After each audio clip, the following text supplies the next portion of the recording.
ധ്രുവൻ രത്നങ്ങൾ പതിച്ച സുവർണ സിംഹാസനത്തിൽ ഗംഭീരഭാവത്തോടെ രാജാ ഉത്താനപാദൻ ഉപവിഷ്ടനായി.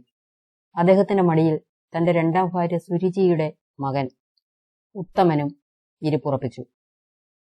അപ്പോൾ അവിടേക്ക് ഓടിയെത്തിയ ചുണക്കുട്ടൻ രാജാവിന്റെ മടിയിലേക്ക് ചാടി കയറുവാൻ ശ്രമിച്ചു. അവന്റെ ഉദ്ദേശം മനസ്സിലാക്കിയ സുരുചി ക്രുദ്ധയായി ഗർജിച്ചു. ഛീ, ഇറങ്ങട താഴെ! രാജസിംഹാസനത്തിലിരിക്കുവാൻ നിനക്കെന്ത് അവകാശം? അർഹതയില്ലാത്തവയ്ക്ക് കൈനീട്ടുന്ന അവിവേകമാണെന്ന് ഇനിയും നീ അറിഞ്ഞിട്ടില്ലേ? ഉല്ലാസവാനായി ഓടിയെത്തിയ ബാലന്റെ മുഖം വിളറി. സങ്കടം സഹിക്കാനാകാതെ അവൻ പൊട്ടിക്കരഞ്ഞു.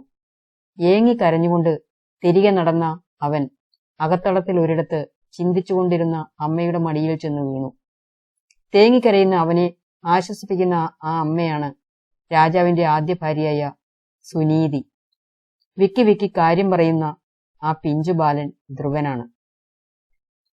ഉത്താനപാദ മഹാരാജാവിന് രണ്ടാം ഭാര്യയായ സുരുചിയോടായിരുന്നു കൂടുതൽ പ്രിയം. അതുകൊണ്ടാണല്ലോ ധ്രുവനും അമ്മ സുനീതിയും അവഹേളിക്കപ്പെട്ടത്. പക്ഷേ ആ കുരുന്നു ബാലൻ തനിക്ക് നേരിട്ട അപമാനത്തെ അതിജീവിക്കുവാൻ തന്നെ നിശ്ചയിച്ചു. അവൻ അമ്മയെ സാക്ഷിയാക്കി പ്രതിജ്ഞയെടുത്തു. സ്വപ്രയത്നത്താൽ ആർക്കും എത്താൻ കഴിയാത്ത സ്ഥാനം നേടിയിട്ടേ ഇനി കൊട്ടാരത്തിലേക്കുള്ളൂ. ആ നിമിഷം തന്നെ ധ്രുവൻ ഇറങ്ങി നടന്നു വനാന്തരത്തിലേക്ക്.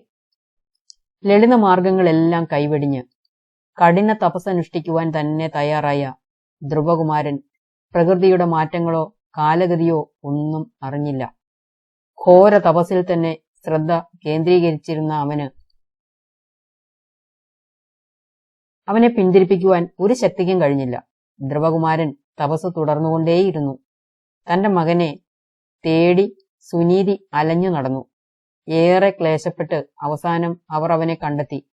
യമുനാ നദിയുടെ തീരത്ത് പ്രസിദ്ധ പുണ്യഭൂമിയായ മധുവനത്തിൽ ഏകാഗ്രചിത്തനായി നിശ്ചലനായി വിഷ്ണുനാമം ഉരുവിട്ട് ആ പിഞ്ചു ബാലൻ കഠിന തപസ്സിൽ മുഴുകിയിരുന്നു. സുനീതി വാവിട്ട് കരഞ്ഞുകൊണ്ട് മകന് സമീപത്തേക്ക് ഓടി. പക്ഷേ അവനെ തപസ്സിൽ നിന്നും പിന്തിരിപ്പിക്കുവാനോ തന്റെ സാന്നിധ്യം അറിയിക്കുവാനോ കഴിയാതെ ആ അമ്മയ്ക്ക് തിരികെ പോകേണ്ടി വന്നു. ചിട്ടകൾക്ക് കാഠിന്യമേറിയതൊഴിച്ചാൽ ധ്രുവന്റെ തപസ്സിന് മാറ്റമുണ്ടായില്ല. തപശക്തിയാൽ മധുവനം കരിയുമെന്ന മട്ടായി. യമുനാ നദി ഉറഞ്ഞു പോകുമോ എന്ന് ഭയന്നു. ഭൂമി തപിക്കുവാൻ തുടങ്ങി. പാതാളം ഇളകുവാനും ദേവലോകം തന്നെ പുകയുവാനും തുടങ്ങി. വിഷ്ണുനാമം മാത്രം എല്ലാറ്റിനും മുകളിൽ കേൾക്കാമെന്നായി. ഇരിപ്പുറയ്ക്കാതെയായ മഹാവിഷ്ണു വൈകുണ്ഠത്തിൽ നിന്നും യാത്ര തിരിച്ചു. തപസ്സിന്റെ മൂർധന്യ നിമിഷങ്ങളിൽ ധ്രുവകുമാരന് മുന്നിൽ പ്രത്യക്ഷനായ വിഷ്ണു വാത്സല്യത്തോടെ അവന്റെ ആഗ്രഹമാരാഞ്ഞു. എല്ലാവരിലും ഉയർന്ന ഒരു അനശ്വര സ്ഥാനം മാത്രമാണ് എന്റെ ആഗ്രഹം. ധ്രുവന്റെ വാക്കുകൾ കേട്ട് സന്തുഷ്ടനായ മഹാവിഷ്ണു അവന്റെ ആഗ്രഹം സഫലമാകട്ടെ എന്നനുഗ്രഹിച്ച് അപ്രത്യക്ഷനായി. ഉച്ചത്തിൽ വിഷ്ണുനാമം ഉരുവിട്ടുകൊണ്ട് ധ്രുവൻ തപസ് അവസാനിപ്പിച്ചു. ധ്രുവൻ രാജധാനിയിൽ തിരിച്ചെത്തി രാജാവായി തീർന്നു. ഉത്താനപാദൻ രാജ്യമെല്ലാം വെടിഞ്ഞ് വാനപ്രസ്ഥത്തിലായി. സുരുചി കാട്ടുതീയിൽപ്പെട്ട് മരിച്ചു. ഉത്തമനെ ഒരു യക്ഷൻ വധിച്ചു. അതിന് പ്രതികാരം വീട്ടുവാനായി ധ്രുവൻ യക്ഷലോകത്തെത്തി.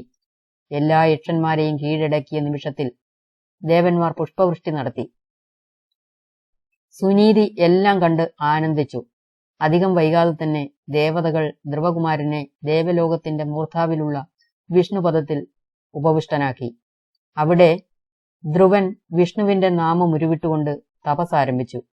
അങ്ങനെ ഭൂമിക്കും പാതാളത്തിനും ദേവലോകത്തിനും മീതെ പവിത്രമായ സ്ഥലത്ത് ധ്രുവകുമാരനെത്തി. കഠിന വ്രതങ്ങളിലൂടെയും സ്ഥിരപ്രയത്നത്തിലൂടെയും ഉത്തുംഗസ്ഥാനം കരസ്ഥമാക്കിയതിലൂടെ ഇന്നും ധ്രുവനക്ഷത്രമായി കുട്ടികളുടെയും മുതിർന്നവരുടെയും എല്ലാം മനസ്സിൽ നിത്യ പ്രതിഷ്ഠ നേടിയിരിക്കുന്നു.